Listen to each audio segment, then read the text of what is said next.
Welcome to the continuation of commerce. We're taking a look at communication part 2. So in the previous video, we looked at communication part 1.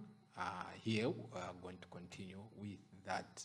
So today's lesson is sponsored by Pathfinder.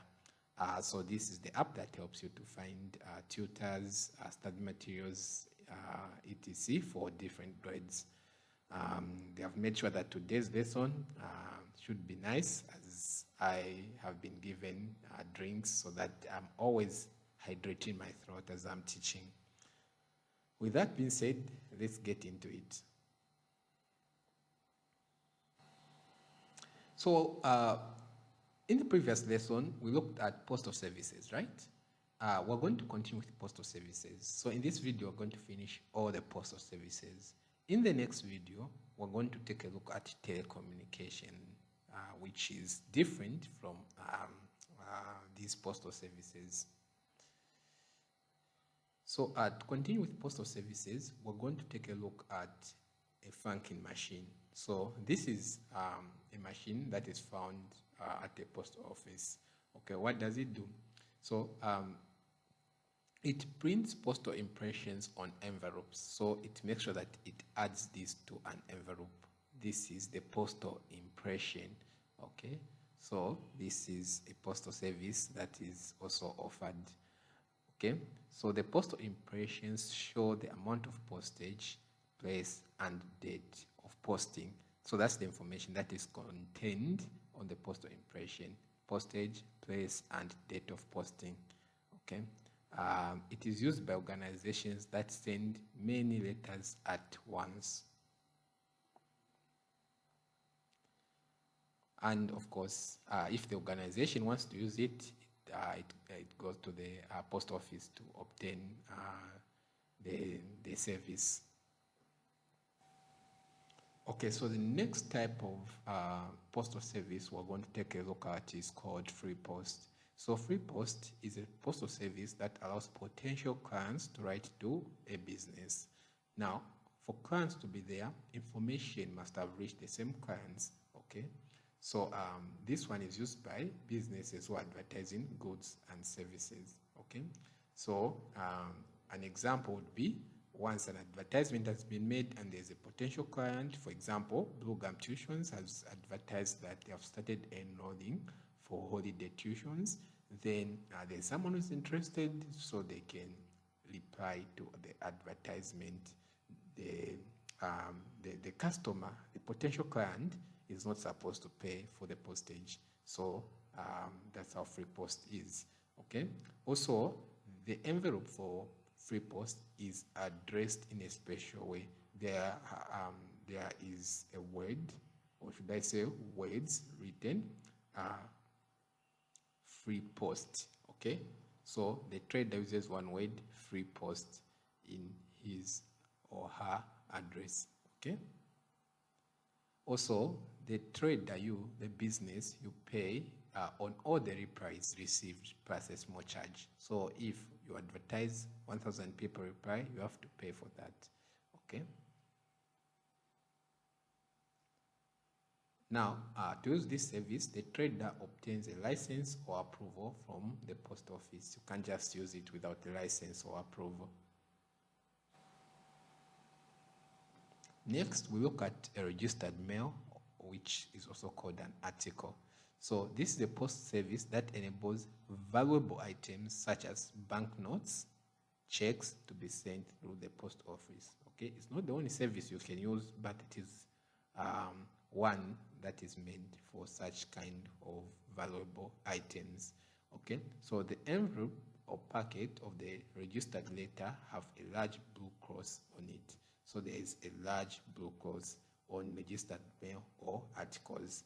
Okay, the client is compensated if the item gets lost. Okay, so the post office has to pay back the client in case that item gets lost. Okay, of course the client has to pay a registration fee, okay, upon posting.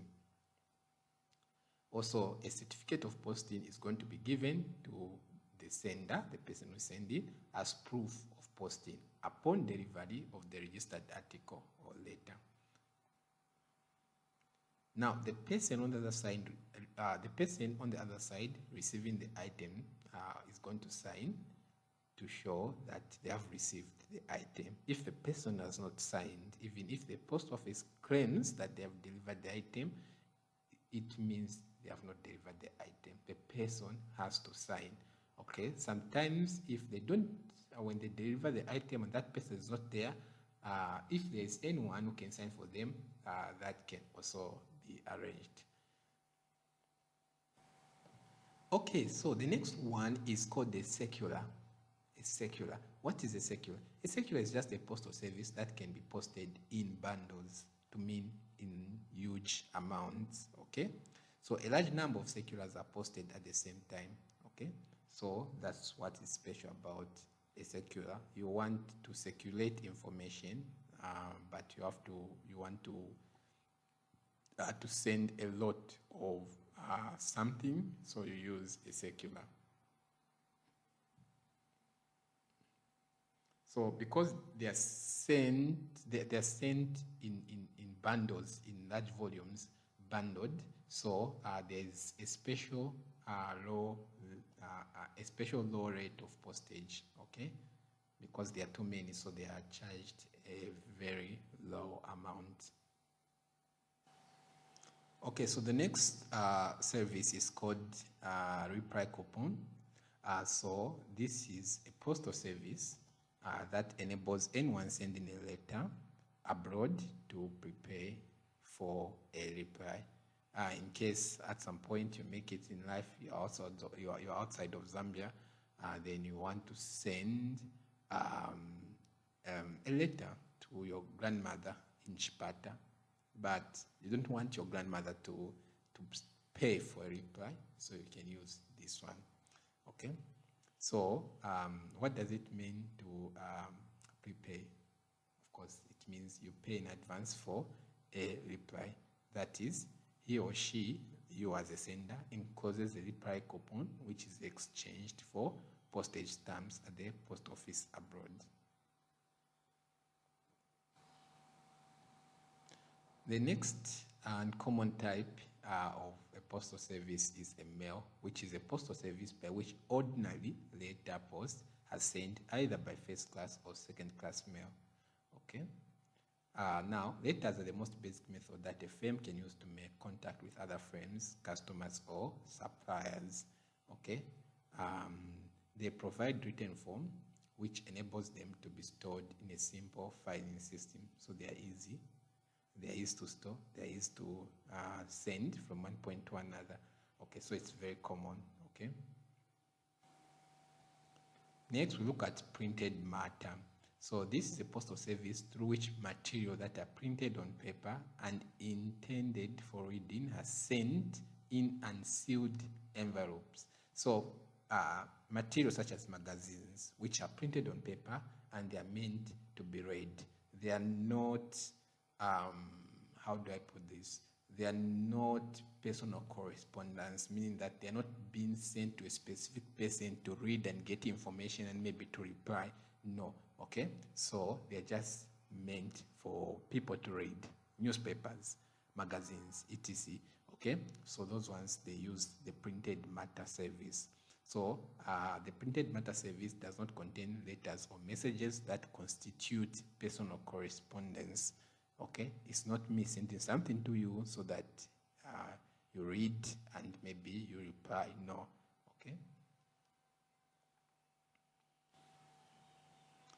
Next, we look at an interesting and a bit strange or uncommon type of post service called philately. Okay, so this is a postal service that that issues postage stamps and historic items. So this is for people who are called. There's a special profession. How to pronounce it is not easy. Yeah, but is it philatist? Something like that. Okay, so now, so these people, they start the business of postage, the art of postage, how stamps are made. Okay, so even the design of stamps. So that's their interest. Okay, so there is a service meant for them called filatry. Okay, so in short, it just issues postage stamps and historic items. Next, we look at COD, cash on delivery. COD, cash on delivery. For those who are doing tuitions with me, we don't do cash on delivery. You pay first, that's when you start teaching. Okay? You don't expect us to deliver our service, then you pay later. No. But cash on delivery, that's how it works. Okay? This is a postal service that enables a trader to send parcels to customers by post. Then the trader is going to ask the post office to collect a payment when delivering the item. Okay? Then once the post office collects the money from the receiver, the money is going to be remitted to the trader, meaning the money is going to be given to the trader. Okay, so the post office collects the money from the customer, then the post office sends the money to the trader. Okay, but of course they have to benefit, so there's going to get a small charge as well. So that's how it works. Okay, you want to sell cakes at 50 kwacha. Okay, so now you send the cake by post office. I'm just trying to give you a picture of what goes on. So the post office sends this. You tell the post office that they should get money from the customer. So the post office delivers the cake, gets the money, the 50 kwacha. Then they give you a 49 kwacha. The 1 kwacha is theirs.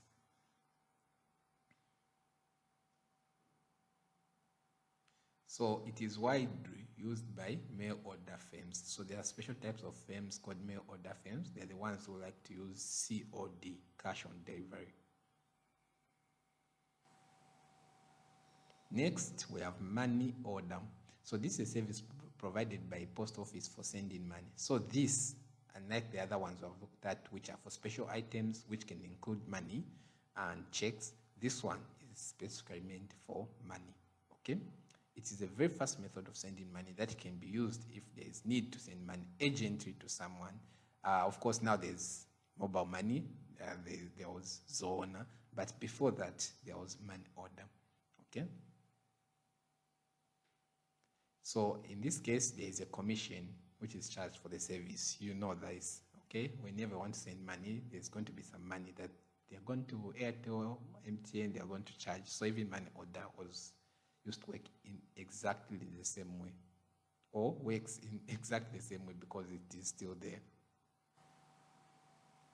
Yeah, so money order is still there. It's not an old technology. I know I was coming with a tone as if it's an old system, but I was just trying to say that currently we tend to use other means to send money. So this marks the end of the lesson. See you in the next lesson.